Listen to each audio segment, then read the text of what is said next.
Hey, what's up mga lodi natin dyan? Good morning! At for today's video mga idol, tara panoorin natin ng isang video na kung saan mga idol, the best of San Juan Festa 2024 daw. Ito yung sumikat na si, ang tawag doon sa kanya? Buydila. Bakit mga Buydila itong taong ito? Maraming nagalit dahil hindi daw maganda ang ginawa ng Pestang San Juan daw ito mga idol. Kumbaga marami talagang motorista ang naabala, talagang intensyon na binasa. Agay! Mapriso ka! Ng mga taong to. Tara, let's go mga ito, panoorin natin kung ma-appreciate nyo ba ito.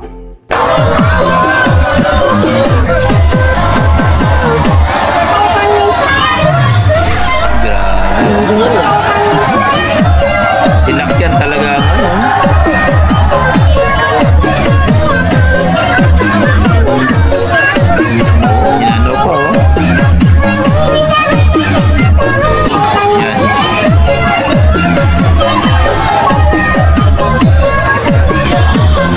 wala akong magawa dyan.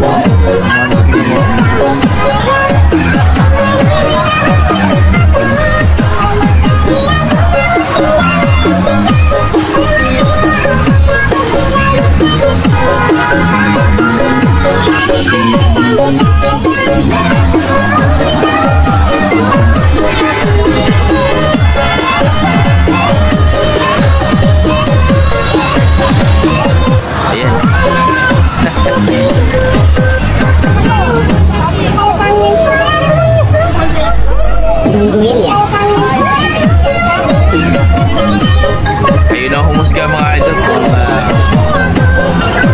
okay ba.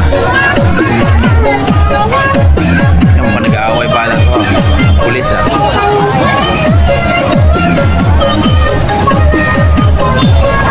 galit yung pulis mga traffic enforcer ba ito?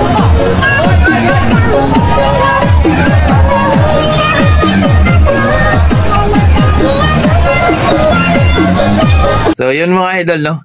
Anong masasabi nyo sa ating video mga idol na ito po yung nag-viral talaga na kung saan ay marami talagang umani ng patikos, no? Na sinadya or sinobrahan. I think nagpahayag na ata ang mayor ng San Juan ito.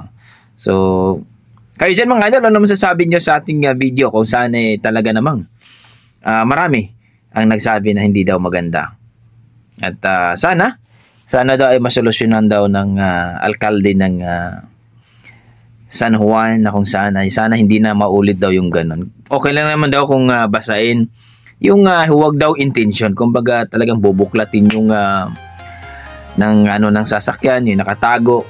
No, mayroon pa ako nakitang video na talagang binuksan talaga nila. Ayaw talaga nilang marami naman dyan na pwedeng basahin. Okay naman siguro, pero yung intention talagang i-open yung shield ng sasakyan tapos basahin. Paano na lang mga kapatid, no, mga idol natin dyan, kung may mga importanteng documents basa, no? Di ba? Pangit, hindi. Para sa akin, in my own opinion, alam natin ano nila yan. Parang tradisyon pero yung intention kasi hindi maganda. Kung babasahin, kung okay lang naman. Ngayon I think marami na atang nagreklamo dyan. So hanggang dito lang mga idol, maraming salamat. Basta may dugong Pinoy, talagang kakaiba ang ating mga kadugong Pinoy mga idol. Maraming salamat mga idol. I tried so hard.